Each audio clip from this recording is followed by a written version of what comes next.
ଜାଣିଛନ୍ତି କି ପୃଥିବୀରେ ଏମିତି ଗୋଟିଏ ମନ୍ଦିର ଅଛି ଯେଉଁଠି ବୈଜ୍ଞାନିକ ମଧ୍ୟ ହାର ମାନିଛନ୍ତି। ସେହି ମନ୍ଦିରଟି ହେଉଛି ପୁରୀର ଶ୍ରୀ ଜଗନ୍ନାଥ ମନ୍ଦିର। ଆଜି ଆମେ ଜାଣିବା ଏହି ମନ୍ଦିରର 7ଟି ଅଦ୍ଭୁତ ରହସ୍ୟ। ନମସ୍କାର ସାଙ୍ଗମାନେ, ମୋର ଓଡ଼ିଆ ହିଡେନ୍ ଟ୍ରୁଥ୍ ୟୁଟ୍ୟୁବ୍ ଚ୍ୟାନେଲରେ ଆପଣମାନଙ୍କୁ ସ୍ୱାଗତ। ଏହି ଭିଡ଼ିଓରେ ଆମେ ଜାଣିବା ଶ୍ରୀ ଜଗନ୍ନାଥ ମନ୍ଦିର ସହିତ ଜଡ଼ିତ ସେହି 7ଟି ରହସ୍ୟ ଯାହା ଆଜି ପର୍ଯ୍ୟନ୍ତ ଅସମାଧାନ ହୋଇକି ଅଛି। ରହସ୍ୟ ନମ୍ବର 1, ଧ୍ୱଜ ବାୟୁର ବିପରୀତ ଦିଗରେ। ଶ୍ରୀମନ୍ଦିରର ଶିଖର ଉପରେ ଲଗାଯାଇଥିବା ଧ୍ୱଜ ସବୁବେଳେ ବାୟୁର ବିପରୀତ ଦିଗରେ ଉଡ଼େ। ଯେଉଁଠି ସମସ୍ତ ମନ୍ଦିରରେ ଧ୍ୱଜ ବାୟୁର ଦିଗରେ ଉଡ଼େ। ଏହି ରହସ୍ୟକୁ ବୈଜ୍ଞାନିକ ଆଜି ପର୍ଯ୍ୟନ୍ତ ସଠିକ୍ ଭାବେ ବୁଝାଇ ପାରିନାହାନ୍ତି। ରହସ୍ୟ ନମ୍ବର 2, ନୀଳଚକ୍ର ସବୁ ଦିଗରୁ ସମାନ ଦିଶେ। ଶ୍ରୀମନ୍ଦିର ଉପରେ ଥିବା ନୀଳଚକ୍ର ପୁରୀ ସହରର ଯେକୌଣସି ଦିଗରୁ ଦେଖନ୍ତୁ ସେହି ଦିଗକୁ ମୁହଁ କରିଥିବା ଭଳି ଲାଗେ।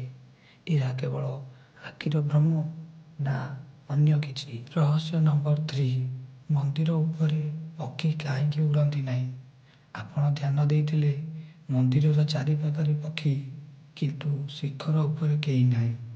ଭକ୍ତମାନେ କହନ୍ତି ଏହା ଗରୁଡ଼ଙ୍କ କ୍ଷେତ୍ର, ସେଥିପାଇଁ ଅନ୍ୟ ପକ୍ଷୀ ପ୍ରବେଶ କରନ୍ତି ନାହିଁ।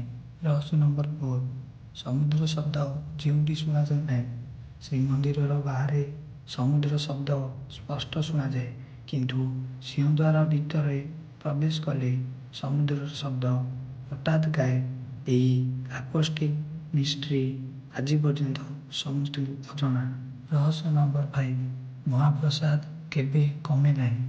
ପ୍ରତିଦିନ ପୁରୀର ଜଗନ୍ନାଥ ମନ୍ଦିରକୁ ହଜାର ହଜାର ଲୋକ ମହାପ୍ରସାଦ ଗ୍ରହଣ କରନ୍ତି, କିନ୍ତୁ କେବେ ମଧ୍ୟ ମହାପ୍ରସାଦ କମେ ନାହିଁ, କେବେ ଅପଚୟ ମଧ୍ୟ ନାହିଁ। ଭକ୍ତମାନେ ଏହାକୁ ମହାପ୍ରଭୁଙ୍କ କୃପା ମାନନ୍ତି। ରହସ୍ୟ ନମ୍ବର 6, ଦେବୀ ମୂର୍ତ୍ତି ନୁହେଁ, କାଠରେ ଦେବତା।